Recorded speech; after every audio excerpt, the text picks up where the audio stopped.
Dagon era um deus adorado na região do Eufrates, na antiga Síria e em Canaã. Na Bíblia, Dagon é mencionado como uma divindade cultuada pelos filisteus, como um tipo de deus nacional daquele povo. E como Dagon era adorado pelos vizinhos dos israelitas, em algumas passagens bíblicas, a adoração a Dagon é citada em contraste com a adoração ao verdadeiro Deus de Israel. E neste vídeo, nós iremos entender tudo o que a Bíblia diz sobre quem era Dagon. Mas antes, eu quero te convidar a se inscrever em nosso canal e ativar todas as notificações, porque assim você poderá acompanhar os próximos estudos bíblicos aqui do canal. O significado de Dagon é incerto, assim como sua origem exata. Diferentemente de outras divindades da antiguidade, nenhum material conhecido traz qualquer indicação a respeito da filiação de Dagon. Por outro lado, algumas fontes atestam que no panteão dos povos que o cultuavam, Dagon era casado com uma deusa síria e era pai de pelo menos outras duas divindades. Algumas tradições sugerem que Dagon era um deus peixe, porém não há qualquer fundamentação histórica realmente confiável a respeito disto. É possível que essa teoria tenha surgido através de uma assimilação entre o nome Dagon e a palavra hebraica para peixe. Mas seja como for, evidências indicam que essa ideia surgiu apenas depois de Jerônimo. Moedas descobertas de Arvad e Ascalon até trazem estampadas a figura de uma divindade com cauda de peixe. Porém, não é possível provar qualquer relação entre essa imagem e o deus Dagon dos filisteus. Portanto, atualmente é amplamente aceito que a visão de Dagon como um deus peixe é uma interpretação equivocada.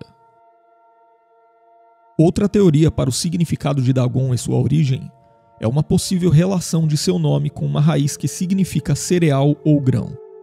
E se essa ligação estiver correta, então o nome Dagon poderia indicar um deus da vegetação, isto é, um deus dos grãos ou da produção agrícola. E também existe uma teoria que sugere que Dagon era cultuado como um tipo de deus do tempo e que seu nome transmitia o sentido de ser nublado, mas a maioria dos estudiosos rejeita essa hipótese. Acredita-se também que desde 2500 a.C., Dagon já era cultuado por toda a região da Mesopotâmia. E curiosamente, em textos ugaríticos dos cananeus do norte, um dos filhos de Dagon era justamente o deus da tempestade e da fertilidade, que é frequentemente mencionado na Bíblia associado ao nome Baal, ou seja, em algumas culturas, Dagon realmente era colocado como um pai dos deuses. No tempo dos juízes de Israel, especialmente nos dias de Sansão, Dagon era adorado em Gaza.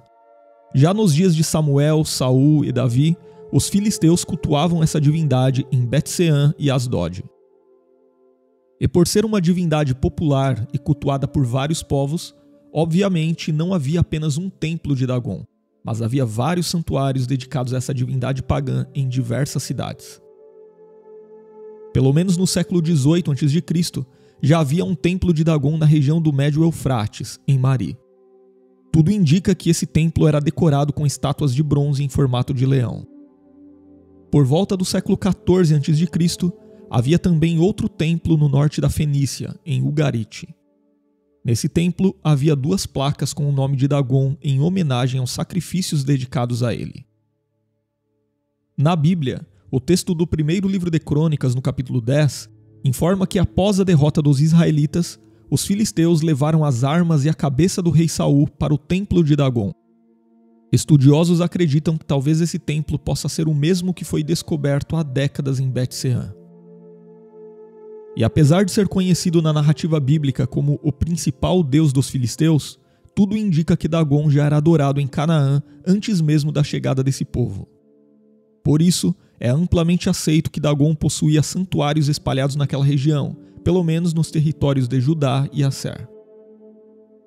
Mas uma das passagens bíblicas mais lembradas a respeito de Dagon registra a humilhação dessa divindade pagã diante do poder do verdadeiro Deus.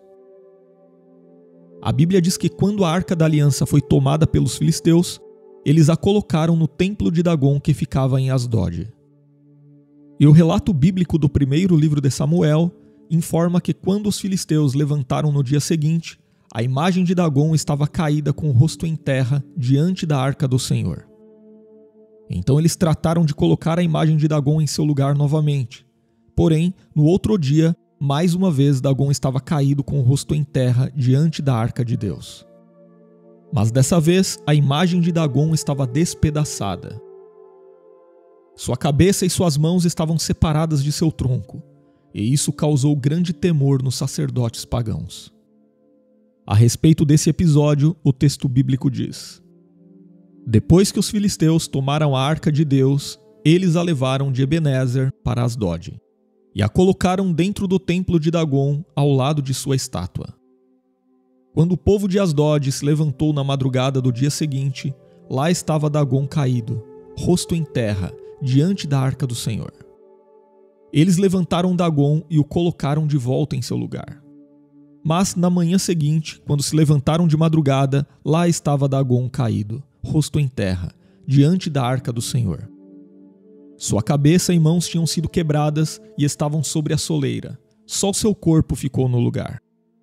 Por isso, até hoje os sacerdotes de Dagom e todos os que entram em seu templo em Asdod não pisam na soleira. Depois disso, a Bíblia diz que Deus feriu o povo de Asdod com praga, trazendo devastação sobre os filisteus. Então eles reconheceram que o Deus de Israel estava castigando a eles e a Dagom. E depois de seguidos castigos enviados por Deus, eles concluíram que a Arca da Aliança deveria ser devolvida depressa ao povo de Israel. Primeiro, os filisteus levaram a arca para Gate, mas Deus também castigou aquela cidade. Em seguida, eles enviaram a arca para Ecrom, mas quando os habitantes daquela cidade viram que a arca estava chegando, eles começaram a protestar porque sabiam que também seriam castigados por Deus se a arca ficasse ali. O texto bíblico diz que havia um pânico mortal sobre aquele povo, e os governantes filisteus entenderam que a Arca da Aliança tinha de ser devolvida ao seu devido lugar. Mas diante da história de Dagom na Bíblia, ou de qualquer outro falso deus adorado pelos povos ao longo dos tempos, podemos notar que, assim como o apóstolo Paulo explica no primeiro capítulo de sua carta aos Romanos, todos esses seres não passam de divindades criadas pela imaginação do homem caído em sua busca pecaminosa de trocar a verdade de Deus pela mentira, servindo a coisas e seres criados ao invés de servir o Criador, que é bendito para sempre. E se você gostou deste vídeo, deixe o seu comentário, inscreva-se em nosso canal e compartilhe o nosso conteúdo com outras pessoas.